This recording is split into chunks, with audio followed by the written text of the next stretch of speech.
Bismillahirrahmanirrahim and Assalamualaikum to everyone. Today I would like to present my individual assignment presentation is about accident investigation report. So the title of my reports is Union Carbide Corporation Nitrogen Asphyxiation Incident. It's been prepared by my own. My name is Muhammad Rafiq bin Muhammad Nur Rizwan, RO21151. So this assignment or this report is belongs to DRO 1613 Accident and Investigation Analysis course. Here's the report outlines. At the end of this report, we will find out notifications, details of the facility or site, classification of the accident, details of the accident, and then a three cause: immediate cause, underlying cause, root cause. So the after we identify the cause, and we must to have the action. So they have two action, which is corrective actions and preventive action. So and then we continue for the follow-up, closure and sign off. Okay, first of all, in Malaysia we have a legislation called OSHA 1984 Act 514. It stated that any accident, dangerous event, occupational poisoning or occupational disease that occurs in a workplace must be reported to the nearest DOSH office. So in this OSHA, this is a one regulation that discuss or talk about accident investigation, which is another port regulation 2004. It's about notification method, the procedure and the process in accordance with a provision of section 32 of Act 514.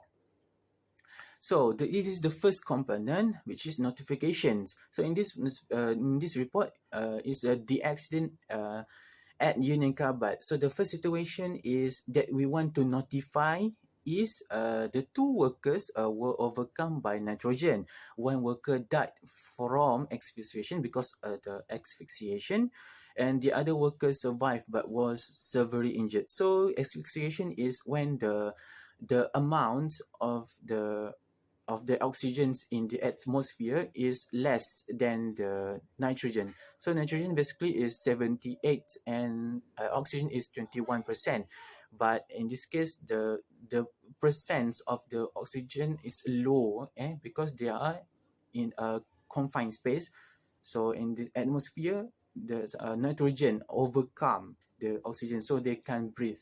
There's no oxygen there. So the one workers is died and one workers was severely injured. So what we need to do if one worker died and one worker severely injured? So we must to fill in a form used to notifying and reporting to the DOSH. Okay, so required whenever any accident or in a connection with which cause any person either death, serious body injury, and dangerous occurrence. So what we need in this report, we need to fill the form of JKKP 6 and JKKP 7.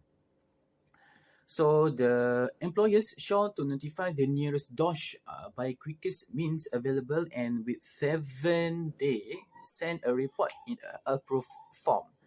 And then they must to compile with their accident documentation and send to the DG, the Director General, or DOSH office. Okay, this is an example of the forms JKKP looks like. So they have a two section, A and B. So first you must to fill your the informer name, their position, their organization address, and their contacts, and then the victim. So the victims, we must to put their name also, their birth date, their identification card number or passport if they are a non-citizen, which country they are, is it from Indonesia, is it from Myanmar, is it from Bangladesh, and in a construction site industry, for example. Okay, and then their gender, their position in the world, and then the address also, and then the location the incident happened, and the time and the date the situation happened. And then they have to explain more the details about how the condition, how the accidents happen, when they happen. So in this part of the explanation, of this elaboration of this form is you must to use the five wife and one husband techniques, and then you must do who, when, where, yeah, something like that, and how. You ask yourself and then to give a proper and complete reports and notification to the Dodge office. Alright. Okay, now this is a little bit synopsis of the Union Carbide Corporation nitrogen asphyxiation incident. So the incident, Union Carbide nitrogen incident, is a nitrogen asphyxiation incident. So the location is at Hanville, Louisiana in USA. So accident occurred on 27 March 1998. So the accident type is confined space hazard or asphyxiation. Just now I just explained what is asphyxiation. And then investigation status, the final summary report on this investigation was approved on February 23.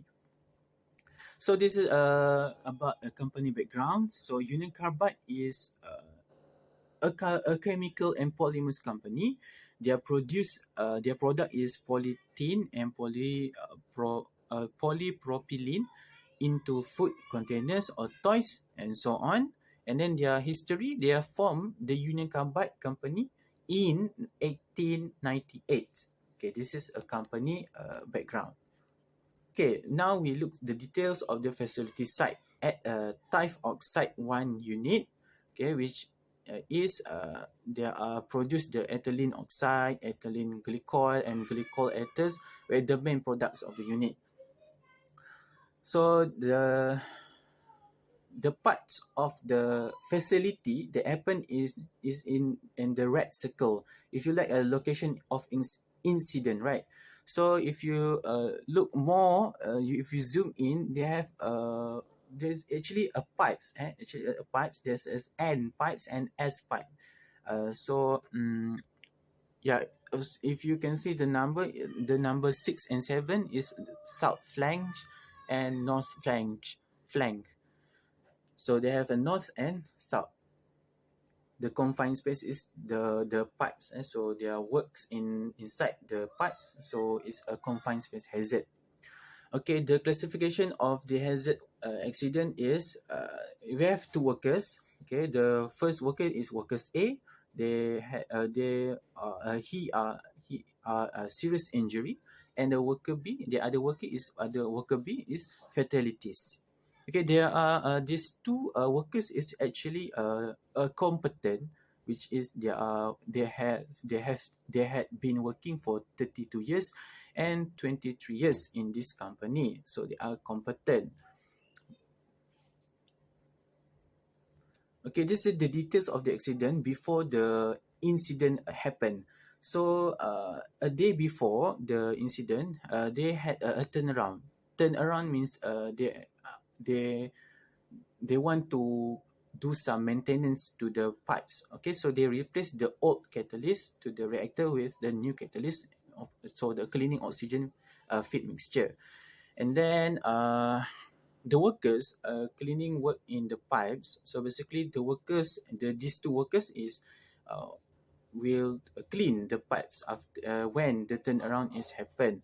So they although in scene 4, and okay, if you look at the scene 4, the although black light inspection is a typical part of cleaning and oxygen, it's not required of surface of 48-inch pipes. So in this company, they use a 48-inch pipe flanks. So they don't need to do the black light inspection, but these two workers do that. So also if you look at the scene 5, the CSB also cannot conclusive the reason not explain why employees A and B decide to perform a black light inspection on the pipe flanks. So the evening before the incident, this is a very the dramatic event when the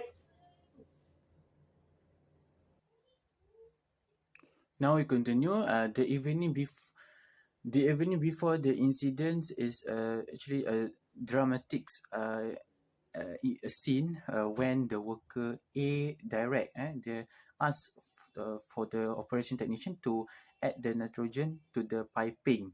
Okay, so in the evening before the incident happened, so the one day before, so because the catalyst had been changed, so the nitrogen went from the open of the pipes and on the north side of the where the pipes formerly connected to the oxygen feed mixture. Okay, this is the figure 2 and figure 3. As you can see, here's the circle have a black plastic they use to do the black light inspection. They want a dark space, so they put that plastic and they covered the pipes hole. So yeah, this is a 48-inch pipe, and then if you can see in the figure 3 they has the black light. So that is the black light tools to to flow the UV ray to identify the if to they want to clean the pipe, so they use this. They want to clean is the grease in the pipes and the oil contaminants in that pipe. So they use the UV light. They use this tool to find that grease in this in the inside pipes to clean it. And then the accident happened. In the day incident happened is okay. They start from they use they they make the inspection cleaning in the scene 2, cleaning on the sub pipe first flank begin at approximately 10:45 a.m. and was complete at about 11:35 a.m. There was no incident because the nitrogen was not venting through the south pipe opening. Okay, and then next they place a plastic on the north pipe flank. They move to the north, all right, and the worker A and B conduct inspection and cleaning as usual. Okay, so they go inside the confined space in the pipes north. Okay, north pipe. So in the scene 4, then the worker A did not realize that nitrogen was venting from the pipes, even though the evening before had he directed that the nitrogen be injected to piping system. So a day before, they asked to add the nitrogen in the pipe. So he forgot. So the worker A forgot. So the dangerous occurrence means the contractor outside the pipes did not hear the response from the worker A and B inside the pipes, and approximately at 12:24 p.m. So the dangerous occurrence here, and then the fatal serious injury. The two workers was transported to the St. Charles Parish Hospital, and worker B was dead on arrival, and worker A was admitted to the hospital in critical condition and given oxygen therapy. So okay, here's the sketch. So in the early day and around 10 a.m. to 11 a.m. They do at the they're doing the activity at the south end of the pipe. Okay, and then there's no incident. But in the midday in 12 o'clock, it's happened because the nitrogen is inside the north pipe, not inside the south pipe. So they breathe the too much nitrogen, and then they got asphyxiation, and one workers died, and one workers serious body injury. So the first we have an immediate cause, so cleaning inspection activity, right? Because they are the first cause, the immediate cause, because they do the black light inspection of the pipe flange. Actually, management personnel said it was unnecessary to clean the flange because the oxygen feed mixture had been cleaned and it enriched oxygen atmosphere would not contact the flange. And then the human error, a worker A, and then the second is human error, worker A forgot that he had instructed the operation technician to add nitrogen to the pipes because the catalyst had been changed. And then the use of black plastic. So when they use the black plastic, people cannot see what they are doing inside the pipes. Okay, this because it's not transparent.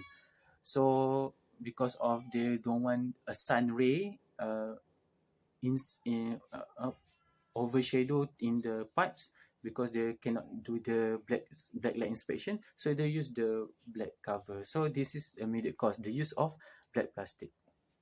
So the underlying cause is nitrogen hazard not recognized. So even though one or two victims had directed the nitrogen purging operation the evening before, apparently he did not realize that dangerous amount of nitrogen.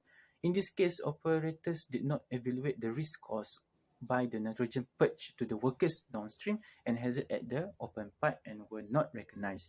And dangers of nitrogens that human we cannot detect excess level of nitrogen because the gas is invisible, odorless and tasteless. Kita tak boleh lihat, tak boleh bau dan tidak boleh merasa nitrogen itu. Okay, that's why dia sangat berbahaya dan berlakunya asphyxiation. And then the root cause analysis in adequate confined space warning. Okay, OSHA did select Union Carbide for violation. Mereka melanggar standard.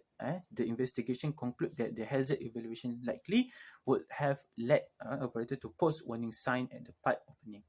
And then confined space entry procedures. Okay, no, in that company there's no confined space entry procedures. So the plant did not have adequate procedures in the place to address potential hazard created by the use of temporary enclosure. So the corrective action. So the first one is permission of duty. So the correct action is employee must need to get permission and listen to the right instruction from the manager in that plan, okay, in that company lah, for their instruction for their employer. And then the second is time management, perform cleaning and inspection work at night. And then actually they can also do the black light inspection at night because night is dark, right? And then avoid unsafe act and make sure the plastic is safe, has safety certification. And practice, they must to attend how to handling training in a confined space.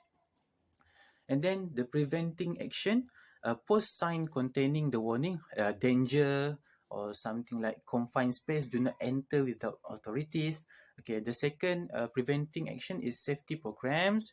Okay, so the top management must to have the safety program about the importance or erecting temporary enclosure around equipment that may trap a dangerous atmosphere in this enclosure if the equipment leaks or vent hazardous material.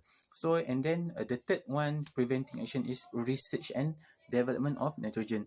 So they can conduct a study concerning to appropriateness and feasibility of odorizing nitrogen in order to warn personnel in presence of nitrogen. And then they must to follow the guidelines, must to make and follow the guidelines about the hazard and provide safe guidelines for the use of temporary enclosure that are erected around equipment containing hazardous substance. Okay, the follow-up is in this accident investigation process is they need to close up the case by signing up the report and then follow up the recommendation, the corrective and preventing action. So the closure is we must to give notification because it required in another port 2004. If you not, it will get a penalty, a fine not exceeding 10,000, and approximate imprisonment not exceeding 1 year or both. And we find that the dangers of nitrogen asphyxiation at Union Carbide. So thank you for watching my presentation.